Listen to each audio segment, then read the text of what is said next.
بسم اللہ الرحمن الرحیم۔ درود پاک جیسا کوئی خزانہ نہیں۔ درود شریف وہ واحد عبادت ہے جسے قبول ہونا ہی ہوتا ہے، صلی اللہ علیہ وآلہ وسلم۔ صلی اللہ علی حبیبہ سیدنا محمد وآلہ وسلم۔ معجزے کا دوسرا نام درود شریف ہے۔ درود پاک پڑھتے رہنے سے دل ہدایت پانے لگتا ہے۔ اس بے چین دنیا میں اگر کوئی سکون میں ہے تو یقیناً اس کا تعلق اللہ سے ہے۔ درود شریف پڑھنے والا گرنے سے، ٹوٹنے، ڈوبنے سے، بہنے سے، بہکنے سے، بھٹکنے سے محفوظ رہتا ہے، صلی اللہ علیہ وسلم۔ جلد بازی نقصان کا سبب بن سکتی ہے۔ درود پاک روحانی دوا ہے جو انسان کا باطن بہترین کرتی جاتی ہے، صلی اللہ علیہ وسلم۔ درود شریف کا فضل ہے کہ اس کے پڑھنے والا دنیا کی رسوائی سے محفوظ رہتا ہے، صلی اللہ تعالیٰ علیہ وآلہ وسلم۔ درود شریف سے راستے آسان اور روشن ہو جاتے ہیں۔ کفر ہی دائمی دوزخی ہونے کا ذریعہ ہے۔ اللہ پاک کے نزدیک سب سے زیادہ ناپسندیدہ شخص جھگڑالو آدمی ہے۔ مزاج موسموں کی طرح بدلتا رہتا ہے، اہم فیصلے مزاج نہیں اصول کے مطابق کرنے چاہیے۔ اچھی سوچ کامیابی کی ضمانت ہے۔ خیر الناس من ینفع الناس، بہترین انسان وہ ہے جس کا وجود دوسروں کے لیے فائدہ مند ہو۔ اپنا رابطہ اپنے اللہ کے ساتھ رکھو، یہ وہ رابطہ ہے جو مشکل میں کبھی تنہا نہیں چھوڑتا۔ زبان کا زیادہ چلنا عقل کے کم ہونے کی نشانی ہے۔ حفاظت کریں نماز میں قلب کی، مجلس میں زبان کی اور غصہ میں دماغ کی۔ کوئی مخلص ہو کر آپ کے سامنے جھک جائے تو اسے جھکا ہوا ہی سمجھیں، گرا ہوا نہیں۔ کامیاب نظام وہی ہوتا ہے جو اہل افراد کو اختیار دے کر ان کی قابلیت کا بہترین استعمال کرے۔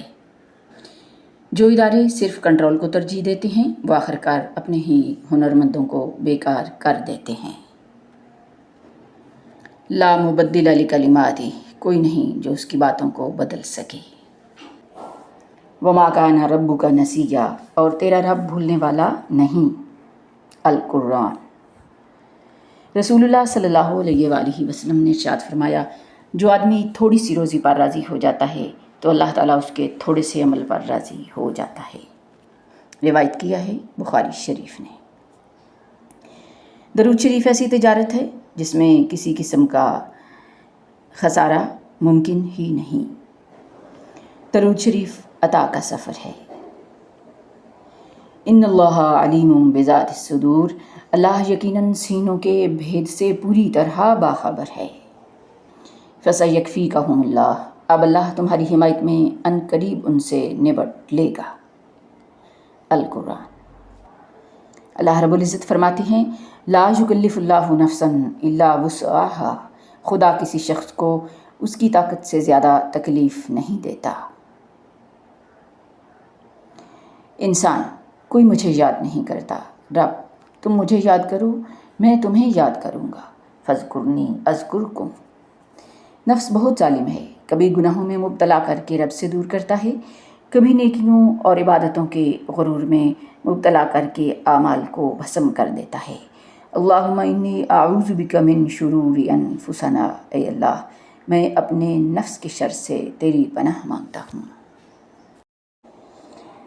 رب نے اگر دینا نہ ہوتا تو قرآن میں کن فیکون کا ذکر کیوں کرتا؟ یقین رکھو ساری دعائیں قبول ہوں گی انشاءاللہ۔ انسان، سب دھوکے باز ہیں، کس پر یقین کروں؟ اللہ۔ فتوکل علی اللہ، بس اللہ پر یقین رکھو۔ آج کل خود کو غلط ہوتے ہوئے بھی صحیح ثابت کرنا اتنا مشکل نہیں جتنا صحیح ہوتے ہوئے خود کو صحیح ثابت کرنا مشکل ہے۔ سکون کی جھونپڑی پریشانی کے محل سے بہتر ہے۔ انسان، یا اللہ کوئی ایسا طریقہ جس سے لاکھوں نیکیاں ملے مجھے، رب میرے محبوب پر درود بھیجا کرو۔ اللہم صلی علی محمد۔ درد تو وہی دیتے ہیں جنہیں حق دیا جاتا ہے، ورنہ غیر تو دھکا لگنے پر بھی معافی مانگ لیتا ہے۔ زندگی کی سب سے بڑی اور تلخ حقیقت یہ ہے کہ ہر شخص ایک مدت کے بعد آپ سے بیزار ہو جاتا ہے۔